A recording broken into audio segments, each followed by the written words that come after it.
டேய் சின்ன பையா என்னடா பண்ணுகிற? உச்சா விட்டுங்கிற வந்து போய் ஓரம் போ. அட பரதேசி நாயே, பல்லுதானே அழைக்கி நிக்கிறேன். அது தெரிது. இது நான் புது விதமான பல்புடி ஆகுது. எங்கிருந்து வாங்கிட்டு வந்தா? மிளகாட்டுக்குள்ளுமா மிளகாத்தூளா? அட பாவி, பேஸ்ட் வச்சு பல்லு விளக்குறதுல உன் வாயில எத்தனை சொத்த பல்லு இருக்குதா?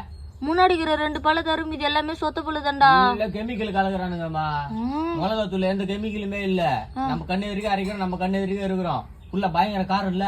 வச்சு நறுக்கு முறுக்கு தேய்ச்சி வச்சுக்கா. ஃபுல்லா காரம் தாங்க முடியாம மொத்த கிருமி செத்து போயிடும். லாஸ்டா பினிஷிங் டச் லைட்டா அந்த திருந இருக்கு பாரு, வச்சு லைட்டா பாலிஷ் பண்ணா ஜொலிக்கும் அப்படியே சினேகா பல்லு மாதிரி. அட பரதேசி நாயே, நீ எந்த கரமா தானே பண்ணித்தல. இந்த காசு போய் கறி வாங்கினு வா போ. நேத்தானே தின்னு அதுக்குள்ள நான் கொலைக்கு கறி. எனக்கு இல்லடா, வீட்டுக்கு சொந்தக்காரன் வராங்கன்னு போன் பண்ணாங்கடா. கறி வாங்கி வந்து குழம்பு வைக்க சொன்னாங்க. போ நாயில சேர்க்காதான் அவனை சொன்னேன். அவனுக்கு தேவைன்னா தேனு மாதிரி எடுத்து நக்கிக்கிறானுங்க, தேவைன்னா தேனி மாரி கொட்டுறானுங்க அவனுங்க. அவனுக்கு சேர்க்காத வீட்டு பார்க்காம இதுக்கப்புறம் நாமளும் அதே மாதிரி தான் நடந்துக்கணும்.